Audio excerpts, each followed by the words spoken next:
As per World Health Organization and American Heart Association, approximately 45 से 50 lakh 4.5 to 5 million deaths occur each year due to high cholesterol. अस्सलामुअलैकुम मेरे fit पाकिस्तानियों, मैं हूं Sameer Mushtaq, internationally certified nutrition and health expert. Viewers, हर रोज़ की तरह आज एक इंटरेस्टिंग टॉपिक मैं आपके लिए लाया हूं जिसकी अंडरस्टैंडिंग आपकी ना सिर्फ आपकी डेली लाइफ के साथ जुड़ी हुई है, लेकिन अगर आप इस टॉपिक को अच्छे से समझ लेते हैं तो आप की जो ज़िंदगी है वो सेहत के साथ लंबी हो सकती है। ज़िंदगी मौत अल्लाह के हाथ में है, लेकिन ये हमारी चॉइस है कि हम उसको हेल्दी तरीके से जिएँ या अनहेल्दी तरीके से जिएँ। आज हम जिस टॉपिक को डिस्कस कर रहे हैं वो है कोलेस्ट्रॉल। तो व्यूवर्स, कोलेस्ट्रॉल और फैट्स ये बड़े मतलब क्यूरियस से टॉपिक्स हैं कि हमें इसकी बेसिक अंडरस्टैंडिंग नहीं है। हमें लगता है कि यार हम कोई भी फैट्स खाएं तो उसमें हर फैट मोटापा है और फैट्स में कोलेस्ट्रॉल होता है। आप कुछ भी खाएं तो उसमें आपको हाई कोलेस्ट्रॉल मिल जाएगा। हाई कोलेस्ट्रॉल से आपको कार्डियक इश्यूज हो सकते हैं, आपको स्ट्रोक्स हो सकते हैं, आपका नर्व डैमेज हो सकता है, आपकी आर्टरीज ब्लॉक हो सकती हैं। तो ये सारी चीज़ें हम सुनते हैं। तो आइए हम ये समझें कि कोलेस्ट्रॉल बेसिकली चीज़ क्या है। तो व्यूअर्स, कोलेस्ट्रॉल बिल्कुल ऐसे ही है। Cholesterol comes from fats. Fats की पहले एक बेसिक अंडरस्टैंडिंग ले लें, बिल्कुल एक इंट्रोडक्शन पॉइंट ऑफ व्यू से, कि फैट्स में हमें मेजरली 3 कंपोनेंट्स मिलते हैं। सबसे पहला है ओमेगा 3, दूसरा है ट्रांस फैट्स, और इन दोनों और तीसरा है ट्राइग्लिसराइड्स। ओमेगा 3 और ट्रांस फैट्स, इन दोनों में ही हमें कोलेस्ट्रॉल मिलता है। अब कोलेस्ट्रॉल के बारे में एक इंटरेस्टिंग चीज़ ये है कि हमने कोलेस्ट्रॉल को हमेशा बुरा समझा है कि यार कोलेस्ट्रॉल हमें ये हेल्थ इश्यूज देता है, हमारा सांस फूलता है, हम चेक करवाते हैं, डॉक्टर कहते हैं आपका कोलेस्ट्रॉल हाई है, तो हम परेशान हो जाते हैं कि यार ये कोलेस्ट्रॉल आखिर क्या चीज़ है। तो व्यूवर्स, इंटरेस्टिंग पॉइंट कोलेस्ट्रॉल का ये है कि कोलेस्ट्रॉल एक्चुअली हमारी बॉडी के लिए ज़रूरी है और हेल्दी है।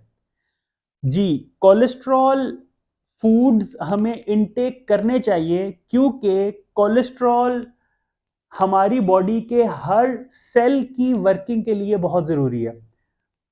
हमारा लिवर कोलेस्ट्रॉल बनाता है। Each cell in our body needs cholesterol to work properly, और इसी के साथ साथ it is the key ingredient of our body to make new cells. हमारी बॉडी में हर लम्हे काफ़ी ज़्यादा सेल्स डीजेनरेट हो रहे होते हैं और काफ़ी ज़्यादा सेल्स न्यू जनरेट हो रहे होते हैं। तो इस प्रोसेस के लिए भी कोलेस्ट्रॉल एक बहुत अहम रोल प्ले करता है। इवन समझे कि ये की इंग्रेडिएंट है, विदाउट कोलेस्ट्रॉल ये प्रोसेस ना हो सके। तो व्यूवर्स, कोलेस्ट्रॉल हमें अपनी डाइट में लेना है। अब हमारी अंडरस्टैंडिंग यहाँ से स्टार्ट होती है कि एक तरफ हम डॉक्टर्स या जो हमारे हेल्थ एक्सपर्ट्स हैं वो हमें बता रहे होते हैं कि कोलेस्ट्रॉल आपके लिए हेल्दी नहीं है, आपने लो कोलेस्ट्रॉल डाइट्स लेनी है, आपने कोलेस्ट्रॉल आपको घुटनों में दर्द ले आता है, कोलेस्ट्रॉल की वजह से आपकी हड्डियाँ कमज़ोर हो जाती हैं, हार्ट इश्यूज होते हैं।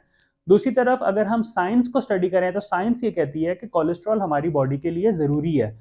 तो अब हम समझते हैं कि कोलेस्ट्रॉल के कंपोनेंट्स क्या क्या हैं और वो हमारी बॉडी के लिए क्यों ज़रूरी है।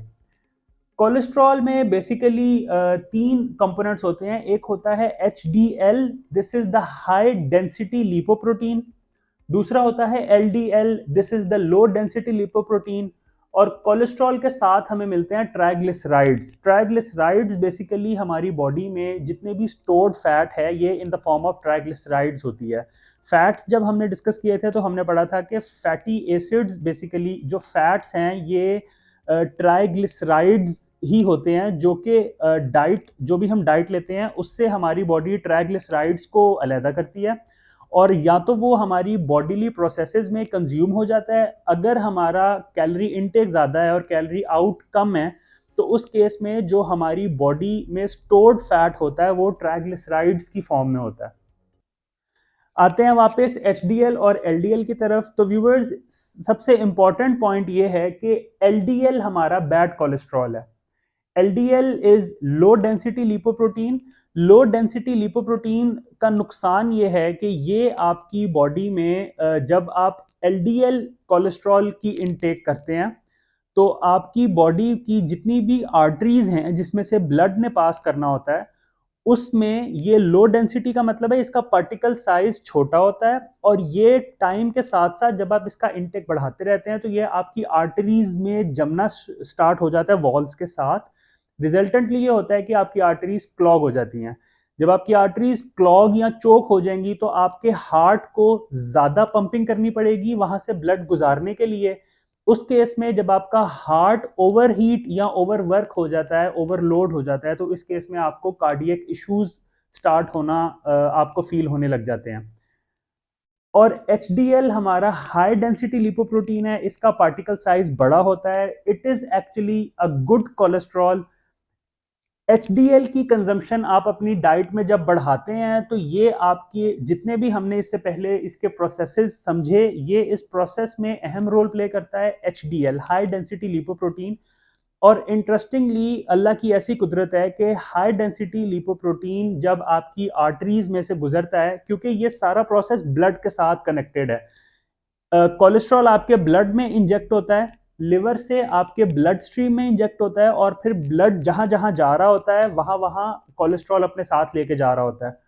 तो HDL जब आपकी डाइट में ज़्यादा आएगा, आपकी ब्लड स्ट्रीम में HDL बढ़ेगा, तो वो अपने साथ साथ LDL को कैप्चर कर लेता है, और कैप्चर करके दोबारा उस सर्कुलेशन में ब्लड आपका लिवर पे जाता है। लिवर आपके LDL को या तो अपनी बॉडी के लिए जो कंज्यूम उसने करना होता है किसी भी बॉडीली प्रोसेस में, वो उसको कंज्यूम करवा लेता है, नहीं तो वो आपकी बॉडी से एक्सक्रीट हो जाता है। तो HDL की इतनी इंपॉर्टेंस है आपकी डाइट में कि एक तो ये आपके बैड कोलेस्ट्रॉल को कम भी करता है, दूसरा ये गुड कोलेस्ट्रॉल इसलिए है कि ये आपके बॉडीली प्रोसेसेस सेल्स की न्यू जनरेशन, इसके साथ साथ आपकी हर सेल की वर्किंग के लिए HDL बहुत अहम रोल प्ले करता है।